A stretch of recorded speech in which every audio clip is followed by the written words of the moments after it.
ജീവിതത്തില് അഹങ്കാരത്തിന്റെ വലിയൊരു കൊടുമുടി, വെറും ശൂന്യതയ്ക്ക് മുന്നിൽ പൊട്ടിത്തകർന്ന് ഇല്ലാതായി ഒരു ഹിമാലയൻ കൊടുമുടി.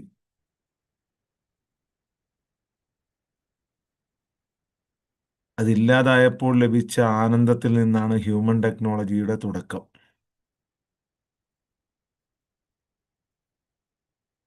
അഹങ്കാരത്തിന്റെ വലിയൊരു കൊടുമുടി, വെറും വെറും ശൂന്യതയ്ക്ക് മുന്നിൽ, വെറും ശൂന്യതയ്ക്ക് മുന്നിൽ പൊട്ടിത്തകർന്ന് ഒന്നുമല്ലാതായപ്പോഴാണ് ഉള്ളിൽ നിറഞ്ഞ സന്തോഷവും ആനന്ദവും എന്ത് എന്ന് പറഞ്ഞറിയിക്കാൻ പറ്റാതായപ്പോഴാണ് ഹ്യൂമൻ ടെക്നോളജിയുടെ തുടക്കം. നമുക്ക് അതുകൊണ്ട് തന്നെ ഹൈദരലി സാറ് പറഞ്ഞ ട്രസ്റ്റ് വെരി ഇമ്പോർട്ടൻ്റ് ആണ്. ലോജിക്കിനപ്പുറമുള്ള ഒരു ട്രസ്റ്റ്.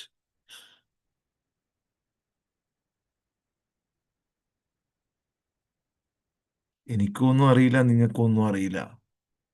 രണ്ടുപേരും കൂടിക്കഴിഞ്ഞാൽ എന്തെങ്കിലും അറിയുമെന്ന് നോക്കാം.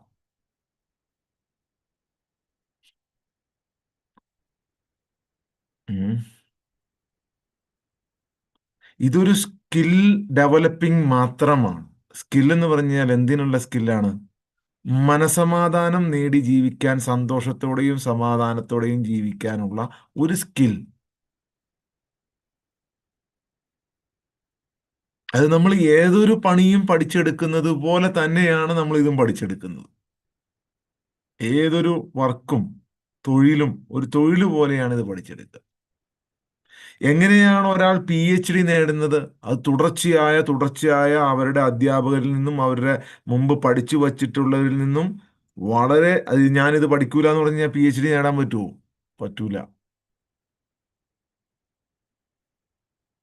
തീവ്രമായ പരിശീലനവും തീവ്രമായ ശ്രമവും അതിനു മുമ്പ് പറഞ്ഞു വച്ചിട്ടുള്ളവർ ചെയ്തിട്ടുള്ള അതിനെ ഫോളോ ചെയ്യുന്നതിലൂടെയും ട്രസ്റ്റിലൂടെയും മാത്രമാണ്. ട്രസ്റ്റ് വലിയൊരു ഘടകമാണ്.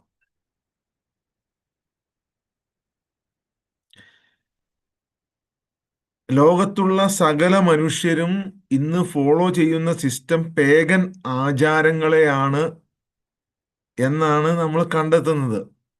കാരണം ഈ നീണ്ട വസ്ത്രങ്ങൾ ധരിക്കുന്നതും ധൂപം പുകയ്ക്കുന്നതും ഒക്കെ പേഗൻ ആചാരങ്ങളുടെ എടുത്തതിന്റെ ബാക്കി പത്രമാണ്. താന്ത്രികർ, കാർമ്മികർ നീണ്ട വസ്ത്രങ്ങൾ ധരിച്ച് ധൂപം പുകയ്ക്കുന്നതൊക്കെ അതിന്റെ അവശിഷ്ടങ്ങളാണ്. അങ്ങനെ എന്തെങ്കിലുമൊക്കെ ചെയ്താൽ മാത്രമേ നിങ്ങളുടെ ആത്മീയമായ വഴിയിൽ മുന്നോട്ട് പോകാൻ കഴിയൂ എന്നവർ ഉണ്ടാക്കി വച്ചിരിക്കുകയാണ്. ഒരേ കോൺസ്റ്റന്റൈനും യസീദും അമവി അബ്ബാസിദ് പല ഭരണകൂടങ്ങളും ഒരേ നിയമ നിയന്ത്രണ പൊളിറ്റിക്കൽ സംവിധാനങ്ങളാണ് ക്രിയേറ്റ് ചെയ്തത്. മനുഷ്യരെ പൊളിറ്റിക്കലി യൂസ് ചെയ്തുകൊണ്ടുള്ള വിഭാഗീയത സൃഷ്ടിച്ചുകൊണ്ട് എങ്ങനെ പൊളിറ്റിക്കലി യൂസ് ചെയ്യാം. ഇവിടെയാണ് ഒരു സ്കിൽ ഡെവലപ്മെന്റിലൂടെ നഷ്ടപ്പെട്ടു പോയ മനുഷ്യവർഗത്തിന് ഒരു വഴി കാട്ടുക എന്നതാണ് നമ്മുടെ ലക്ഷ്യം. നഷ്ടപ്പെട്ടു പോയ മനുഷ്യവർഗത്തിന് വഴി കാട്ടുക. ഇഷ്ടമുള്ളവർ വന്നാൽ മതി.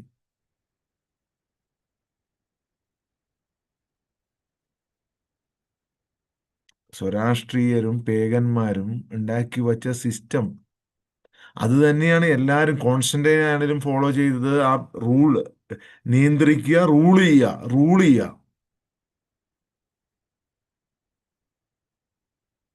റൂളിങ് റൂളിംഗ് എന്ന് പറയില്ല, അതായത് ഭരിക്കുക. മറ്റുള്ളവരോട് സ്നേഹിക്കാനും തയ്യാറാകുമ്പോൾ മാത്രമേ നിങ്ങളിൽ കൃപായുഗം സ്റ്റാർട്ട് ആവുകയുള്ളൂ. കൃപായുഗം അഥവാ സത്യയുഗം അഥവാ ഈസയുടെ യുഗം എന്ന് നിങ്ങൾ സ്വപ്നം കാണുന്ന ഒരു യുഗം. അത് മറ്റുള്ളവരോട് ക്ഷമിക്കാനും സ്നേഹിക്കാനും തയ്യാറാകുമ്പോൾ മാത്രമേ ആ യുഗം സ്റ്റാർട്ട് ആവുകയുള്ളൂ. അല്ലാതെ ആ യുഗം വരട്ടെ, ദൈവരാജ്യം വരട്ടെ, ഈസയുടെ ഈസാ നബിയുടെ സമയം വരട്ടെ, അല്ലെങ്കിൽ മുരുക യുഗം വരട്ടെ എന്നൊന്നും പറഞ്ഞുകൊണ്ടിരുന്നാൽ അത് വരില്ല. നിങ്ങൾ എന്നാണോ മറ്റുള്ളവരോട് ക്ഷമിക്കാനും സ്നേഹിക്കാനും തയ്യാറാകുന്നത്, അന്ന് മാത്രമേ അത് വരികയുള്ളൂ, ആ യുഗം വരികയുള്ളൂ.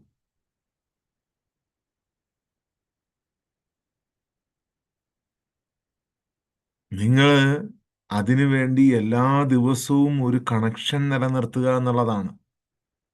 ഒരു കണക്ഷൻ നിങ്ങൾ നിലനിർത്തുക, ഒരു കണക്ഷൻ നിലനിർത്തുക. നിങ്ങളുടെ രക്ഷിതാവുമായി, നിങ്ങളെ ആ ഒരു സിസ്റ്റവുമായി, ഈ പ്രാപഞ്ചിക സിസ്റ്റവുമായി ഒരു നേർത്ത ഒരു കണക്ഷൻ, അല്ല വലിയൊരു കണക്ഷൻ അല്ല. അതിലൂടെ കൂടുതൽ കൂടുതൽ നമ്മൾ മുന്നോട്ട് പോകുമ്പോഴാണ് ഒരു PhD ആയി മാറുന്നത്.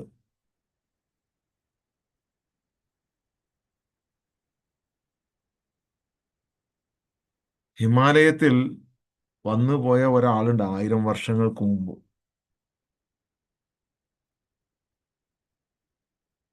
1000 വർഷങ്ങൾക്ക് മുമ്പ് ഒരാള് ബാഗ്ദാദിൽ നിന്നും ഹിമാലയത്തിൽ വന്നുപോയി. ഒരു സെക്കൻഡ്.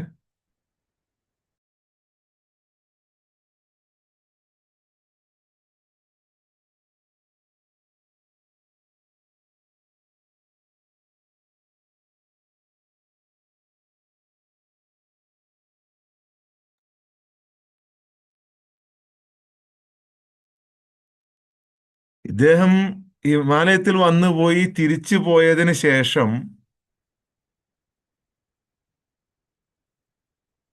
അന്നത്തെ ഭരണകൂടം, 1000 വർഷങ്ങൾക്ക് മുമ്പ് ബാഗ്ദാദിലൊരു ഭരണകൂടം, ആ ഭരണകൂടത്തോട്, ആ ഭരണകൂടത്തിന്റെ കീഴിലുണ്ടായിരുന്ന ജനങ്ങളോട് ഈ സ്വാതന്ത്ര്യത്തെക്കുറിച്ച് പറഞ്ഞു കൊടുക്കാൻ തുടങ്ങി.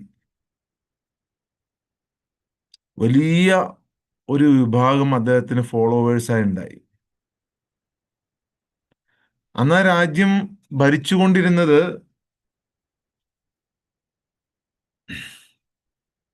അബ്ബാസിദ് ഭരണകൂടം. അബ്ബാസിദ് ഭരണകൂടത്തിന്റെ അവസാന കാലം അൽ മുക്താദിർ എന്ന് പറയുന്ന ഒരു ഭരണാധികാരിയാണ്. ഇന്നത്തെ ഇറാഖിലെ ബാഗ്ദാദിലായിരുന്നു അവരുടെ ആസ്ഥാനം.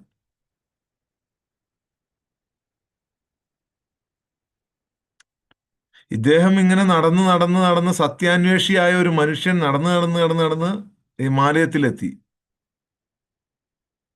തിരിച്ച് ഹിമാലയത്തിൽ നിന്നും സ്വന്തം നാട്ടിലേക്ക് പോയി.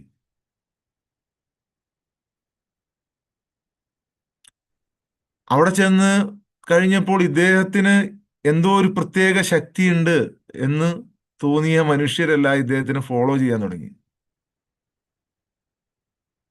ഒരുപാട് ആളുകൾ ആ ഭരണകൂടത്തിന് കീഴിൽ ഇദ്ദേഹത്തിന് പിന്നിൽ ഫോളോവേഴ്സായി മാറി. എന്നാൽ ഇദ്ദേഹം ആ രാജ്യത്തെ ദ്രോഹിക്കുകയാണ്, രാജ്യദ്രോഹം പ്രവർത്തിക്കുകയാണ് എന്ന് പറഞ്ഞുകൊണ്ട് അൽ മുക്താദിർ ഭരണകൂടം ആ ഭരണകൂടത്തിന്റെ കീഴിലുണ്ടായിരുന്ന അന്നുണ്ടായിരുന്ന 2-3 ധാർമ്മിക സിസ്റ്റങ്ങളും, ഒരു ഒരു ഒരു മതവിഭാഗത്തിന്റെ എല്ലാ ഗ്രൂപ്പും എന്ന് പറയാം, അന്നത്തെ എല്ലാ ഗ്രൂപ്പും, അതായത് ഇന്ന് ഇറാനിലും മറ്റ് രാജ്യങ്ങളിലും ഒക്കെയുള്ള എല്ലാ ഗ്രൂപ്പുകളും ഒരുമിച്ച് ഇദ്ദേഹത്തെ എതിർത്തു. ഇദ്ദേഹത്തെ എതിർത്തില്ല, ഇദ്ദേഹത്തെ ശിക്ഷിക്കണം എന്ന് ഭരണകൂടത്തോട് ആവശ്യപ്പെടാൻ തുടങ്ങി. അങ്ങനെ അദ്ദേഹത്തെ പിടിച്ചു. മൂന്ന് കുറ്റങ്ങളാണ് മൂന്ന് കുറ്റങ്ങളാണ് അദ്ദേഹത്തിന്റെ മേൽ ആരോപിക്കപ്പെട്ടത്.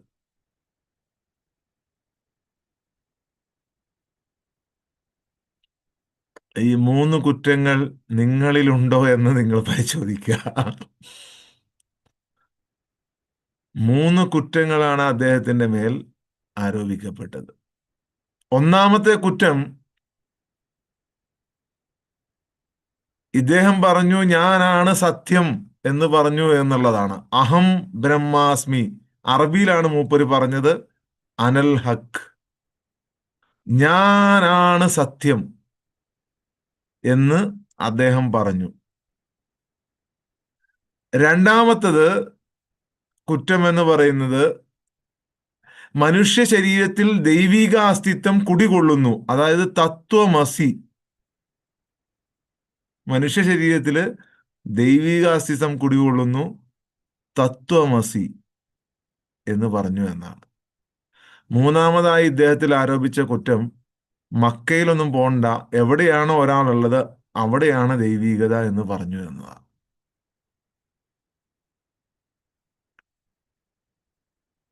ഈ മനുഷ്യന്റെ പേരാണ് മൻസൂർ അൽ ഹല്ലാജ്. ഇദ്ദേഹം വാദിച്ചു, ഞാനിത് വേറെ എവിടെയും പോയി കൊണ്ടുവന്നതല്ല, ഇത് ഹസനുൽ ബസരി എന്ന് പറയുന്ന ഒരാളുടെ ഗ്രന്ഥത്തിൽ നിന്നും, അദ്ദേഹവും വളരെ ഇതേ മാർഗത്തിൽ തന്നെയുള്ള വളരെ മുമ്പ് പോയിട്ടുള്ള ഒരാളാണ്, അദ്ദേഹത്തിന്റെ ഗ്രന്ഥത്തിൽ നിന്നാണ് ഞാനിത് പഠിച്ചത്, ഇതിന്റെ തുടക്കം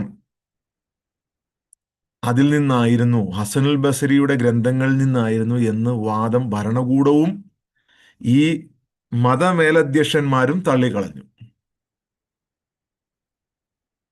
അദ്ദേഹത്തെ വധശിക്ഷയ്ക്ക് വിധിച്ചു.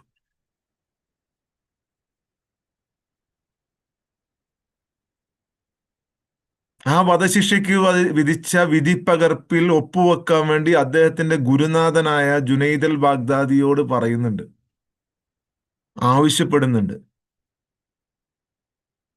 അദ്ദേഹത്തിന് ഒപ്പുവെക്കാൻ കഴിയുന്നില്ല. അപ്പോൾ മൻസൂർ അൽ ഹല്ലാജ് വിളിച്ചു പറയുന്നുണ്ട്, താങ്കൾ ഇപ്പോൾ ഇട്ടിരിക്കുന്ന കുപ്പായം എന്ന് പറയുന്നത് അത് ഒരു ഫക്കീറിന്റെ, ഒരു സന്യാസിയുടെ കുപ്പായമാണ്. അത് മാറ്റി നിങ്ങൾ ഒരു ന്യായാധിപന്റെ കുപ്പായം ഇടുക, അപ്പൊ നിങ്ങൾക്ക് ഒപ്പിടാൻ പറ്റും.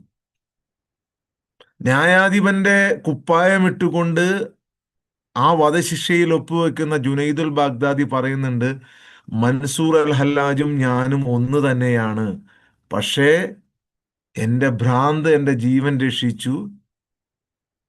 എല്ലാരോടും പറയണമെന്ന മൻസൂർ അൽ ഹല്ലാജിന്റെ യുക്തി മൻസൂർ അൽ ഹല്ലാജിനെ അവസാനിപ്പിച്ചിരിക്കുന്നു. രണ്ട് കൈകളും രണ്ട് കാലുകളും വെട്ടിമാറ്റിയപ്പോൾ നിറ കണ്ണുകളോടെ ആയിരക്കണക്കിന് ജനങ്ങളുടെ മുന്നിൽ മൻസൂർ അൽ ഹല്ലാജ് പുഞ്ചിരിച്ചുകൊണ്ട് നിന്നു എന്നാണ് പറഞ്ഞത്. തല വെട്ടുന്നതിന് മുമ്പ് മൻസൂർ അൽ ഹല്ലാജ് ഒരു വാചകം പറഞ്ഞിരുന്നു. ആ വാചകമാണ് എനിക്ക് നിങ്ങളോട് പറയാനുള്ളത്. അദ്ദേഹം ചെയ്ത തെറ്റ് എന്ന് പറയുന്നത് അഹം ബ്രഹ്മാസ്മി അനൽ ഹക്ക്, ഞാനാണ് സത്യം. അതായത് ദൈവീകത എന്ന് പറയുന്ന ഒരു കണക്ഷൻ മനുഷ്യനിലുണ്ട്. ദൈവിക അസ്തിത്വം, ദൈവം എന്ന് പറയുന്നത് മനുഷ്യന്റെ തൊട്ടടുത്താണ്. അത് ഏതെങ്കിലും ബിൽഡിങ്ങിലോ ഏതെങ്കിലും കെട്ടിടത്തിലോ ഏതെങ്കിലും സ്ഥലത്തോ അല്ല എന്ന് പറഞ്ഞതിന് മാത്രമാണ് അദ്ദേഹത്തെ കൊന്നത് എന്നെങ്കിൽ, തല വെട്ടുന്നതിന് മുമ്പ് അദ്ദേഹം പറഞ്ഞ വാചകമാണ് എൻ്റെ ജീവിതത്തിൽ ഏറ്റവും വലിയ മാറ്റം ഉണ്ടാക്കിയത്. തല വെട്ടുന്നതിന് മുമ്പ് അദ്ദേഹം പറഞ്ഞ വാചകം, അതാണ് ലോകത്തിന്റെ സീക്രട്ട്, അതാണ് ലോകത്തിന്റെ രഹസ്യം. 1000 വർഷങ്ങൾക്ക് മുമ്പ് അദ്ദേഹത്തിന്റെ തല വെട്ടുന്നതിന് മുമ്പ്, തൊട്ടു മുമ്പ് അദ്ദേഹം പറഞ്ഞ വചനം, രക്ഷിതാവേ അങ്ങേക്ക് വേണ്ടിയാണ് ഇവർ ഇത് ചെയ്യുന്നത്, അതിനാൽ ഇവരോട് കരുണ കാണിക്കണമേ. ഇത് 2000 വർഷം മുമ്പ് ഒരു മനുഷ്യൻ പറഞ്ഞിട്ടുണ്ട്. രക്ഷിതാവേ അങ്ങേക്ക് വേണ്ടിയാണ് ഇവർ ഇത് ചെയ്യുന്നത്, അതിനാൽ ഇവരോട് കരുണ കാണിക്കണമേ. അതാണ് സ്വയം ബലി. അഹങ്കാരത്തിന്റെ ഒരു കൊടുമുടിയിൽ നിന്നും വെറും ശൂന്യതയ്ക്ക് മുന്നിൽ ഒരു മനുഷ്യൻ തകർന്നില്ലാതാകുന്നത് എങ്ങനെ? അതിന് ധർമ്മമോ മതമോ വർഗമോ വർണ്ണമോ ഒന്നും പ്രശ്നമല്ല എന്ന് നമ്മെ പഠിപ്പിച്ചു തരുന്നതാണ് ഇത്തരം പാഠങ്ങൾ.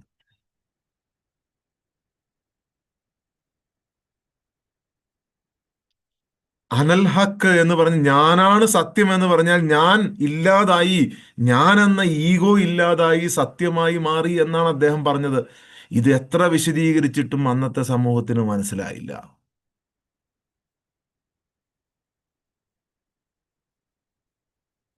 അന്നത്തെ സമൂഹത്തിന് മനസ്സിലായില്ല.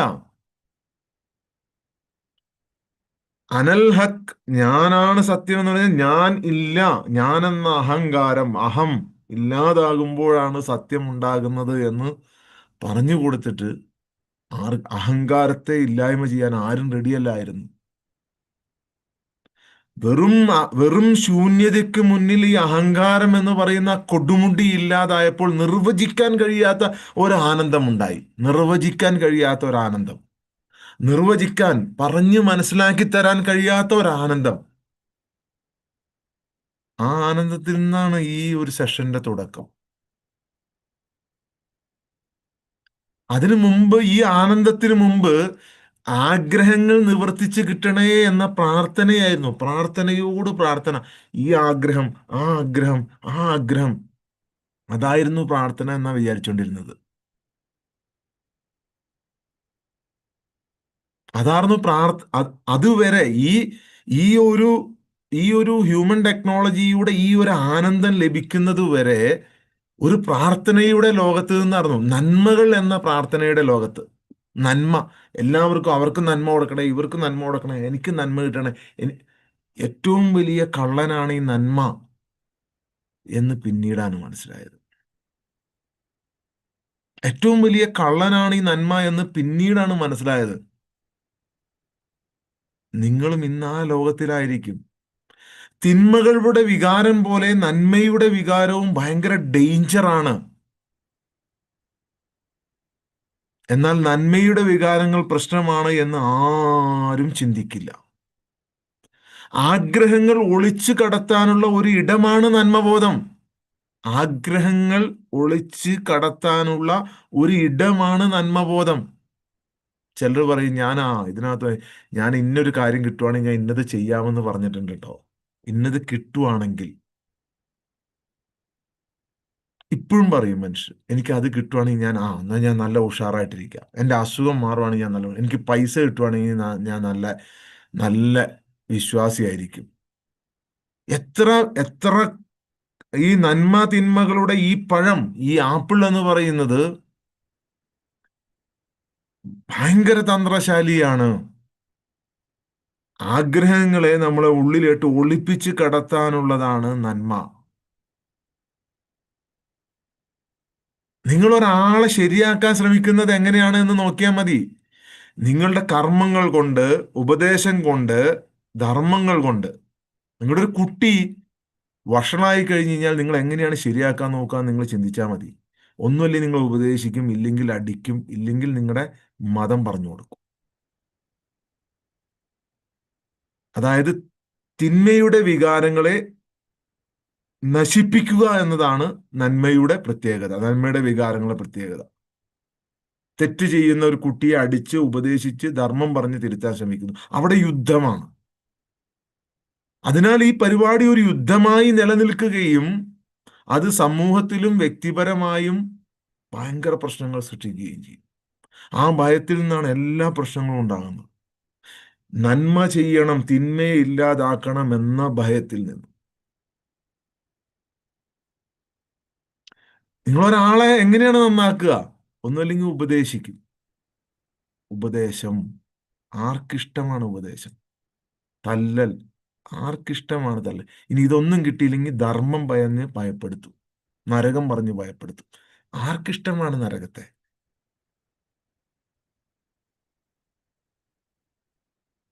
എന്തൊരു മണ്ടത്തരമാണ് കാണിക്കുന്നത്. നന്മയിലും തിന്മയിലും കിടന്നിങ്ങനെ.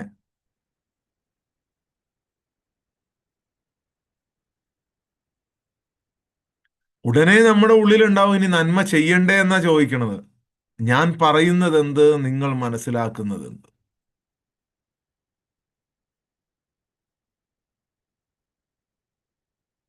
ഞാൻ പറയുന്നത് എന്ത്, നിങ്ങൾ മനസ്സിലാക്കുന്നത്? തിന്മയുടെ വികാരങ്ങൾ പോലെ അത്രയും അപകടകരമാണ് നന്മയുടെ വികാരങ്ങൾ. നിങ്ങളിപ്പോഴും നന്മ ചെയ്യണ്ടേ എന്ന ശാരീരികപരമായ കാര്യത്തിലേട്ടാണ് നിങ്ങൾ നോക്കണത്. ഞാൻ പറയുന്നത് അതിനെക്കുറിച്ചല്ല. ഞാൻ നിങ്ങളുടെ ശരീരത്തെക്കുറിച്ച് സംസാരിക്കുന്നില്ല. മനസമാധാനം എന്നത് അല്ലാത്തത് കൊണ്ട് തന്നെ ഞാൻ ഈ സ്കില്ലാണ് പഠിപ്പിക്കുന്നത്. മനസമാധാനമാണ് പഠിപ്പിക്കുന്നത്.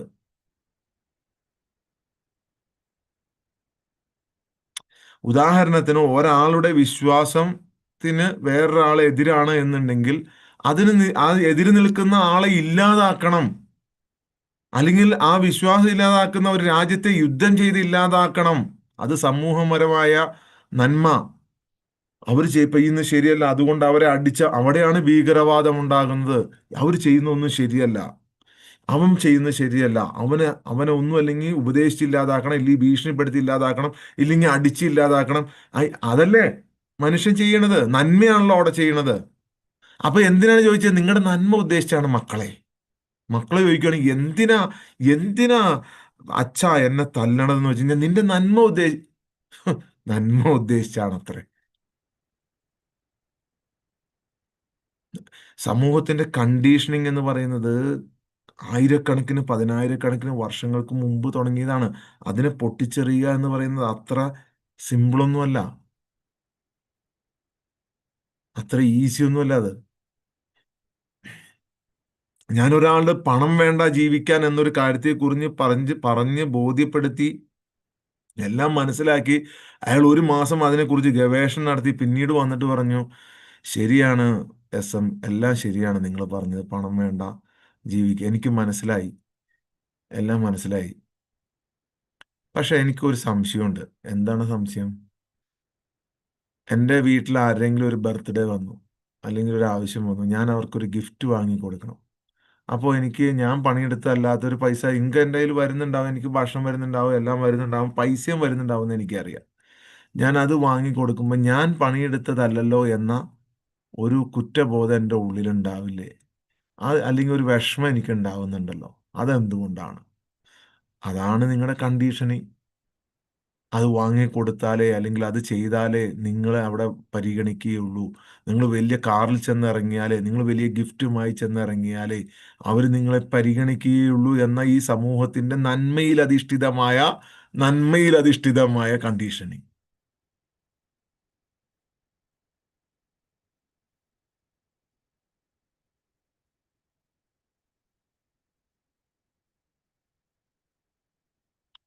മറ്റുള്ളവരെ വിമർശിക്കുകയും മറ്റുള്ളവരെ ഭീഷണിപ്പെടുത്തുകയും മറ്റുള്ളവരെ ഉപദേശിക്കുകയും ചെയ്യുന്ന താനാണ് വിമർശിക്കപ്പെടേണ്ടത്, ഉപദേശിക്കപ്പെടേണ്ടത് എന്ന് മനസ്സിലാക്കുന്നില്ല എന്നുണ്ടെങ്കിൽ യുദ്ധവും ഭീഷണിയും ടെൻഷനും നിങ്ങളുടെ ജീവിതത്തിൽ നിലനിൽക്കുക തന്നെ ചെയ്യും. മറ്റുള്ളവരെ ഉപദേശിക്കുന്നതിലൂടെയും മറ്റുള്ളവരെ ഭീഷണിപ്പെടുത്തുന്നതിലും മറ്റുള്ളവരെ ഈ ധർമ്മം പറഞ്ഞ് നരകം പറഞ്ഞ് നിങ്ങൾ ഭീഷണിപ്പെടുത്തുകയും ആ, അങ്ങനെ ഓരോ ഉപദേശിക്കുകയും അവരെ വിമർശിക്കുകയും എന്നൊക്കെ ചെയ്യുന്നത് നിങ്ങളോട് തന്നെയാണ് ചെയ്യേണ്ടത്. തന്നെയാണ് വിമർശിക്കേണ്ടത്, തന്നെയാണ് ഭീഷണി, തന്നെയാണ് ധർമ്മം പറയേണ്ടത് എന്ന് മനസ്സിലാക്കുന്നില്ല എന്നുണ്ടെങ്കിൽ ആ നന്മ നിങ്ങൾ അടിച്ചമർത്തി അവിടെ യുദ്ധവും ഭീഷണിയും ടെൻഷനും നിങ്ങളുടെ ഇതെല്ലാം എല്ലാം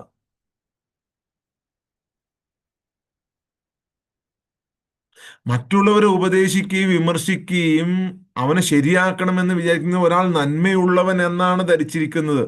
ഓരോരുത്തരുടെയും ഉള്ളിലിരുന്ന് ആരോ തെറ്റിദ്ധരിപ്പിക്കുകയാണ്. നീയാണ് നന്മയുള്ളവൻ, നീ മറ്റുള്ളവരെ ഉപദേശിക്കണം, വിമർശിക്കണം, ഭീഷണിപ്പെടുത്തണം, നീ അവനെ ശരിയാക്കാൻ നോക്കണം. നിങ്ങളുടെ ഓരോരുത്തരുടെയും ഉള്ളിലിരുന്ന് ആരോ തെറ്റിദ്ധരിപ്പിക്കുന്നുണ്ട്. സത്യത്തിൽ ഇതൊരു മാനസിക വൈകല്യമാണ്.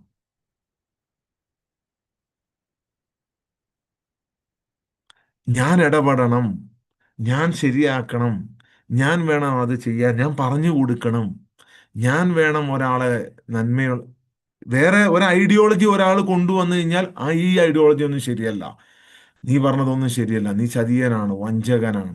വേറൊരു കാര്യം ഒരാൾ വീട്ടിലൊരു കുട്ടി ഒരു കാര്യം ചെയ്ത് കഴിഞ്ഞാൽ നീ ചെയ്യണമെന്നൊന്നും ശരിയല്ല, ഞാൻ പറയുന്നതാണ് ശരി. എല്ലാവരും നന്മയാണ് ചെയ്യുന്നത്. എല്ലാ യുദ്ധവും നന്മയുടെ മുകളിൽ നിന്നുകൊണ്ടാണ് ചെയ്യുക. നന്മയാണ് ചെയ്യുന്നതെന്ന് പറയാം. അവർ തിന്മയെ അടിച്ചമർത്തുകയാണ്.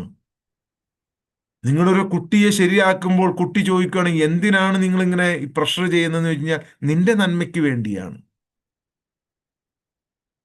അവിടെയാണ് ഈ അഹങ്കാരത്തിന്റെ കൊടുമുടി നശിക്കപ്പെടേണ്ടത്.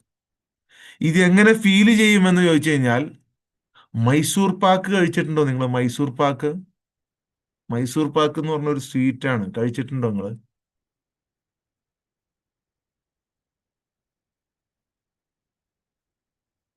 സ്വീറ്റ് കഴിച്ചിട്ടുണ്ട്, മൈസൂർ പാക്ക്. എന്താണ് അതിന്റെ രുചി? എന്താണ് അതിന്റെ രുചി? ഒന്ന് എക്സ്പ്ലെയിൻ ചെയ്ത് തന്നേ. എന്താണ് അതിന്റെ രുചി? നിങ്ങൾ വാക്കുകളിലൂടെ ഒന്ന് എക്സ്പ്ലെയിൻ ചെയ്തേ. കഴിച്ചിട്ടുള്ളവരൊക്കെ സ്വീറ്റ്, പഞ്ചസാരയുടെ സ്വീറ്റാ, ഞാൻ കഴിച്ചിട്ടില്ല. പഞ്ചസാരയുടെ മധുര, പഞ്ചസാരയുടെ മധുരാണോ അതോ ശർക്കരയുടെ മധുരാണോ? ശർക്കരയുടെ മധുര, ശർക്കരയുടെ മധുരാണോ? ശർക്കരയുടെ മധുര. ആ, ഞാൻ കഴിച്ചിട്ടില്ല, അതുകൊണ്ട് ചോദിക്കുന്നത്. ശർക്കരയുടെ അല്ല, പിന്നെ എന്ത് മധുരാണ്? ആദ്യം മധുരം, പിന്നെ കനർപ്പ്. പിന്നെ കനർപ്പാണെങ്കിൽ പാവക്കയുടെ കനർപ്പാ? പാവക്കയുടെ കനർപ്പാ? അല്ല, പാവക്കയുടെ കനർപ്പും ശർക്കരയുടെ മധുരാണോ? ശർക്കരയുടെ മധുരാണോ? അല്ല, അല്ല, അല്ല. ഗീ സ്വീറ്റ്, ഗീ അപ്പൊ നെയ്യുടെ ചൊവയായിരിക്കുമല്ലേ? നെയ്യുടെ മാത്രം ചൊവയാണോ? നെയ്യുടെ ശർക്കരയുടെയും കൂടിയുള്ള ചൊവയാണോ? നെയ്യുടെ ശർക്കരയുടെയും പഞ്ചസാരയുടെയും ചൊവയാണോ? അല്ല, അല്ല, അല്ല. അപ്പൊ പിന്നെ നിങ്ങളൊന്ന് പറഞ്ഞ് മനസ്സിലാക്കി തന്നെ. ഒള്ളി മധുരം, ഒള്ളി മധുരം എന്ന് പറഞ്ഞാൽ പഞ്ചസാരയാണ്, പഞ്ചസാരയാണ്. ഒള്ളി മധുരം എന്ന് പറയുമ്പോൾ പഞ്ചസാരയാണ്. ഓ, ശരി, പഞ്ചസാര ഞാൻ കഴിച്ചിട്ടില്ല. അപ്പൊ എന്താണ് അതിന്റെ ടേസ്റ്റ്? പഞ്ചസാരയുടെ മധുര? രണ്ടും കൂടി, പഞ്ചസാരയുടെ ശർക്കരയുടെ മധുരം ചേർത്ത് കഴിഞ്ഞാൽ ആ മധുരം കിട്ടുമോ? നെയ്യ്, ആ ഓക്കെ, നെയ്യും പഞ്ചസാരയും കൂട്ടി ഞാൻ ഇന്നാൾ കഴിച്ചു നോക്കി. ആ ടേസ്റ്റ് തന്നെയാ, വ്യത്യാസമൊന്നുമില്ല. നിങ്ങൾ കോടാനുകോടി വാക്കുകൾ ഉപയോഗിച്ചാലും അത് കഴിച്ചിട്ടില്ലാത്ത ഒരാളെ നിങ്ങൾക്ക് പറഞ്ഞ് മനസ്സിലാക്കി തരാൻ കഴിയില്ല. 100 അഭിപ്രായമാണ് നിങ്ങൾ ടൈപ്പ് ചെയ്തിരുന്നത്. കഴിച്ചിട്ടില്ലാത്ത ഒരാളെ, കഴിച്ചിട്ടില്ലാത്ത ഒരാളെ നിങ്ങൾ കോടാനുകോടി വാക്കുകൾ ഉപയോഗിച്ചാലും നിങ്ങൾക്ക് മനസ്സിലാക്കി തരാൻ കഴിയില്ല. അത് തന്നെയാണ് നമ്മൾ ഈ പഠിപ്പിക്കുന്ന ഹ്യൂമൻ ടെക്നോളജി എന്ന സ്കില്ലും. ഇത് ടേസ്റ്റ് ചെയ്ത് നോക്കാതെ ആർക്കും നിങ്ങൾക്ക് മനസ്സിലാക്കി കൊടുക്കാൻ കഴിയില്ല. ഇത് ടേസ്റ്റ് ചെയ്ത് നോക്കാതെ ഈ ഹ്യൂമൻ ടെക്നോളജി, നിങ്ങൾ ഇവിടെ എന്തിനാണ് ഈ 1000 പേര് എല്ലാ ദിവസവും വരുന്നത് എന്ന് ചോദിച്ചു കഴിഞ്ഞാൽ, ശർക്കരയുടെ രുചിയല്ല, പഞ്ചസാരയുടെ രുചിയല്ല, ശർക്കരയും നെയ്യും ചേർത്താലുള്ള രുചിയല്ല. അത് കിട്ടണമെങ്കിൽ ട്രസ്റ്റ് വേണം. ചെറിയ ചെറിയ കണക്ഷനുകൾ വലിയ വലിയ ആലോചനകളാണ്. ഞാൻ പഠിപ്പിക്കുന്നത് നിങ്ങളെ ചിന്തയില്ലാതാക്കാനല്ല, വലിയ ചിന്തകൾ എങ്ങനെ ഉണ്ടാക്കാമെന്നാണ് ഞാൻ പഠിപ്പിക്കുന്നത്. ചിന്തകൾക്കിടയിലുള്ള ഗ്യാപ്പ് കുറഞ്ഞു എന്ന് പറഞ്ഞു കഴിഞ്ഞാൽ ഞാൻ പഠിപ്പിക്കുന്നത് വലിയ ചിന്തയാണ്. ചെറിയ ചിന്തകളൊക്കെ നമ്മൾ വിട്ടു, യോജനകൾ നമ്മൾ വിട്ടു. ഇപ്പോൾ നമുക്കുള്ളത് ആലോചനകളാണ്. ആലോചന എന്ന് പറഞ്ഞു കഴിഞ്ഞാൽ, ഒരു പുല്ലിനെ കണ്ടാൽ ഈ പുല്ലിന്റെ എവിടെ നിന്നാണ് തുടങ്ങിയത് എന്ന് നമ്മൾ അന്വേഷിച്ചു പോകും. അതിനപ്പുറത്ത് നമ്മൾ അന്വേഷിച്ചു പോകും. അങ്ങനെ connection, connection, connection, connection, connection, connection, connection, connection, connection, connection, connection, connection, connection, connection, കോടാനുകോടി പ്രകാശ ദൂരം അപ്പുറയുള്ള കണക്ഷൻ നമ്മൾ കണക്ട് ചെയ്തെടുക്കും ഫ്രം ദ ഒറിജിൻ. നമ്മൾ ചെറിയ ആലോചനകൾ ഇപ്പോഴില്ല, വലിയ ആലോചനയിലാണ് നമ്മളുള്ളത്. വലിയ അവിടെ നമുക്ക് ആ ദൂരമില്ല, ടൈമില്ല. ഈ കണക്ഷൻ എന്ന് പറയുന്നത് അത്ര ദൂരത്തിലാണ്. ആ കണക്ഷൻ നമ്മൾ കണക്ട് ചെയ്യുകയാണ്. അപ്പോഴാണ് ഫീല് കിട്ടുന്നത്. അപ്പോൾ അത് രുചിച്ചു നോക്കുകയാണ്. ആ രുചിച്ചു നോക്കുന്നത് ഒരാൾക്കും പറഞ്ഞു കൊടുക്കാൻ കഴിയില്ല. ഇതെങ്ങനെയാണ് ഇവിടെ ഇത് ഉണരുന്നത് എന്ന് പറഞ്ഞു കഴിഞ്ഞാൽ ട്രസ്റ്റിലൂടെയാണ്. ട്രസ്റ്റിലൂടെ, എനിക്ക് മുമ്പ് ഒരാൾ നേടിയിട്ടുണ്ട് എന്ന ട്രസ്റ്റിലൂടെ മാത്രമേ അത് നേടാൻ കഴിയുള്ളൂ. മുമ്പ് ഒരാൾ ഉണ്ടാക്കിയത് കൊണ്ടല്ലേ എനിക്കത് ടേസ്റ്റ് ചെയ്യാൻ കഴിയുന്നത്. ഞാൻ വിശ്വസിക്കൂല, മൈസൂർ പാക്കിൽ വിശ്വസിക്കൂല എന്ന് പറഞ്ഞ് ഞാൻ കഴിച്ചു നോക്കൂല, ഞാൻ കഴിച്ചു നോക്കൂല എന്ന് പറഞ്ഞു കഴിഞ്ഞാൽ കഴിച്ചു നോക്കണ്ട, രുചി അറിയൂല. ഇത് നല്ലതാണോ ചീത്തയാണെന്ന് എനിക്കറിയാൻ പാടില്ല, ഞാൻ രുചി നോക്കൂല എന്ന് ലൂസിഫറിനോട് നിങ്ങൾ പറഞ്ഞില്ലേ പണ്ട്? രുചി നോക്കില്ലെന്ന്. രുചി നോക്കിയാലേ നിങ്ങൾക്ക് അറിയാൻ പറ്റൂ. പ്രകാശം കൊണ്ടുവന്നവനോട് നിങ്ങൾ പറഞ്ഞിട്ടുണ്ട്, ഞങ്ങൾ രുചി നോക്കില്ല, ഞങ്ങൾക്ക് ഈ നന്മ തിന്മയുടെ രുചി മതി എന്ന് നിങ്ങൾ പറഞ്ഞിട്ടുണ്ട്. നിങ്ങൾ ആലോചിച്ച് നോക്കുക. അവിടെ നിങ്ങൾ വേറൊരു മരത്തെ ഉപേക്ഷിച്ച് വേറൊരു മരത്തെ പിടിച്ചിട്ടുണ്ട്.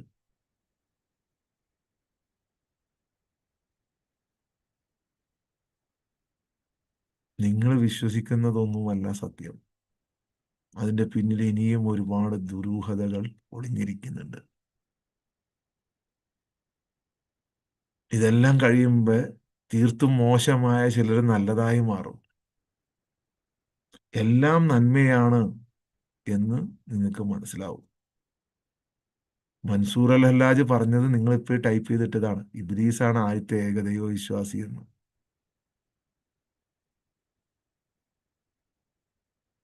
നമ്മളിപ്പോ അതൊന്നും അതിനെക്കുറിച്ചൊന്നും ഡീപ്പായിട്ട് നമ്മൾ പഠിക്കുന്നില്ല, പറയുന്നില്ല. അതൊന്നും അല്ല നമ്മുടെ വിഷയം.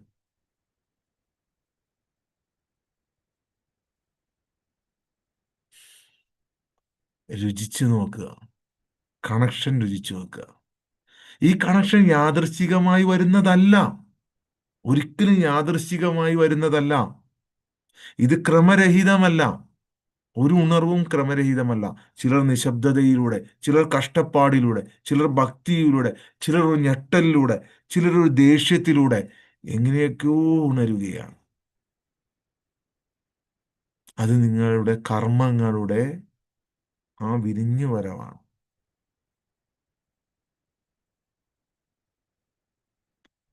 സത്യം പൂർണ്ണമായും വെളിപ്പെട്ടിരിക്കുന്നത്. അത് കാണാനുള്ള ഉണർവാണ് നിങ്ങൾക്ക് ഉണ്ടാകുന്നത്. യോഗ്യത, യോഗമുള്ളതാണ്. യോഗ്യതയുണ്ടോ എന്നാണ് പരിശോധിക്കേണ്ടത്. ചിലർക്ക് ചില ഒരു നിശബ്ദതയിൽ ഇരിക്കുന്നതിലൂടെ ആയിരിക്കും. ചിലർ ചില വലിയ അനുഭവിക്കുന്ന വലിയ കഷ്ടപ്പാടുകളിലൂടെ ആയിരിക്കും. ആ കഷ്ടപ്പാടുകളിൽ നിന്നായിരിക്കും അവർ പാഠം ഉൾക്കൊണ്ട് ഉയർന്നു വരിക, പതിയെ പതിയെ പതിയെ. ചിലർ ഭക്തിയിലൂടെ ഭയങ്കരമായ ആത്മീയത ഉണ്ടായി അതിലൂടെയായിരിക്കും ചിലർ. ചിലർ ഒരു ഞെട്ടലിലൂടെ വരെ ചിലപ്പോൾ ഇതുണ്ടാവാം.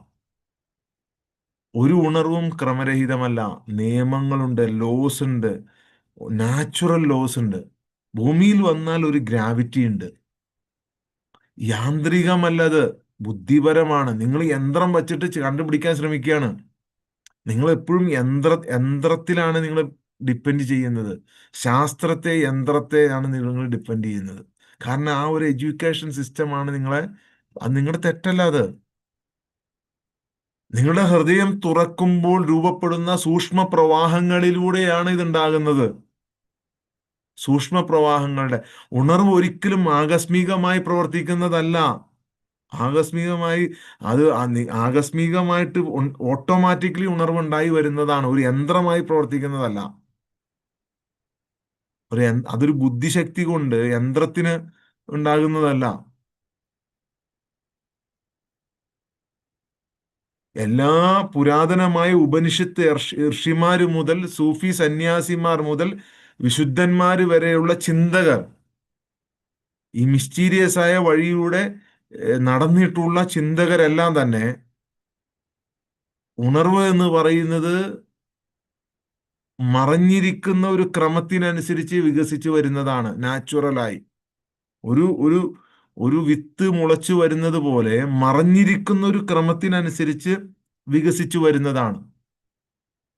ഭൗതിക ശാസ്ത്രം പോലെ യാന്ത്രികമായ ഒരു നിയമമല്ല. നിങ്ങൾ ഒരിക്കലും ഇതിനെ അങ്ങനെ യാന്ത്രികമായ യന്ത്രം വെച്ചുകൊണ്ട് കാൽക്കുലേറ്റ് ചെയ്യരുത്. പക്ഷേ ഇതിന് കാര്യകാരണ ബന്ധമുണ്ട്. ഈ ബോധം എങ്ങനെ പാകമാകുന്നു എന്നതിനൊരു പാറ്റേൺ ഉണ്ട്. അതാണ് ഇതിന്റെ വാസ്തുവിദ്യയെ നമ്മൾ അനാവരണം ചെയ്യേണ്ടത്. ഇന്നലെ നമ്മൾ വാസ്തുവിദ്യയെ കുറിച്ച് പഠിച്ചു. ആത്മീയ പരിവർത്തനത്തിന് കീഴിലുള്ള വാസ്തുവിദ്യയെ എങ്ങനെ ആ തോട് പൊളിച്ചെടുക്കാം. അത് സാർവത്രികമായ ഈ പ്രപഞ്ചത്തിനൊരു നിയമമുണ്ട്, സാർവത്രിക നിയമം. അത് യന്ത്രം വച്ച് പഴുപ്പിക്കാൻ പറ്റൂല. ഒരു പഴം എങ്ങനെയാണ് പഴുത്തു വരുന്നത്? പാകപ്പെടാനുള്ള ഒരു നിയമമുണ്ട്. അതിനെ യന്ത്രം വച്ച് മറികടക്കാനാണ് മനുഷ്യൻ ശ്രമിക്കുന്നത്. അങ്ങനെയല്ലാതെ പഴത്തിന്റെ യഥാർത്ഥ ശുദ്ധിയും പരിശുദ്ധിയും ടേസ്റ്റും രുചിയും പാകമായി വരുന്നതിലൂടെയാണ് ഉണ്ടാകുന്നത്. നിങ്ങൾ ഡ്യൂപ്ലിക്കേറ്റ് ആയിട്ട് ഉണ്ടാക്കിയെടുത്ത് കഴിഞ്ഞാൽ നാച്ചുറൽ പഴത്തിന്റെ രുചി ഒരിക്കലും കിട്ടില്ല. അത് പാകമാകാനുള്ള നിയമമാണ്.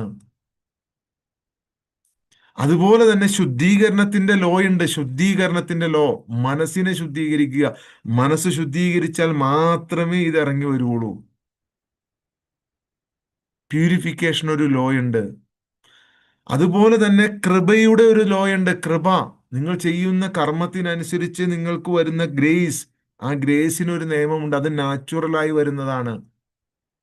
സറണ്ടർ ആകാനുള്ള ഒരു നിയമമുണ്ട്. സറണ്ടർ എന്ന് പറഞ്ഞു കഴിഞ്ഞാൽ ഈ സറണ്ടർ നിങ്ങൾ കേൾക്കുന്നതിനും, സറണ്ടർ എന്നൊരു വാക്ക് കേൾക്കുന്നതിനും, അതിനെക്കുറിച്ച് പഠിക്കുന്നതിനും, അതിനെക്കുറിച്ച് മനസ്സിലാക്കുന്നതിനും, നാച്ചുറലായി നിങ്ങൾ സറണ്ടർ ആകുന്നതിനുമുള്ള ഒരു നിയമമുണ്ട്. ധാർമ്മിക വിന്യാസം എങ്ങനെ നടണമെന്നും, എത്രായിരം വർഷങ്ങൾക്ക് മുമ്പ് നടണമെന്നും, എപ്പോൾ അത് പതിയെ പതിയെ പതിയെ വികസിച്ച് വലിയൊരു പൂവായി മാറണമെന്നും, അല്ലെങ്കിൽ ലോകം മുഴുവൻ നിറയണമെന്നും ധാർമ്മിക വിന്യാസത്തിനൊരു നിയമമുണ്ട്. യോഗത്തിനൊരു നിയമമുണ്ട്, സംയോജന നിയമം. അതുപോലെ തന്നെ സേവനത്തിനൊരു നിയമമുണ്ട്, സേവന നിയമം. പാകമാകാനുള്ള നിയമം എന്ന് പറഞ്ഞാൽ കർമ്മവും സമയക്രമവും ചേർന്നതാണ്. വേദാന്തം പഠിപ്പിക്കുന്നത് ഒളിഞ്ഞിരിക്കുന്ന മുദ്രകൾ അല്ലെങ്കിൽ സംസ്കാരങ്ങൾ വിത്തുകൾ പോലെ പക്വത പ്രാപിക്കുന്നു എന്നാണ്. കർമ്മം എന്നത് ഒരിക്കലും ഒരു ശിക്ഷയല്ല, പ്രകടനം തേടുന്ന പൂർത്തിയാകാത്ത പഠനമാണ് എന്നാണ് വേദാന്തം പറയുന്നത്. പ്രകടനം തേടുന്ന പൂർത്തിയാകാത്ത പഠനം. കർമ്മം ഒരിക്കലും ശിക്ഷയല്ല, അത് ഉണർവുണ്ടാക്കുന്നതാണ്. പഴയ പ്രവണതകളെല്ലാം ദുർബലമാകുന്നതാണ്.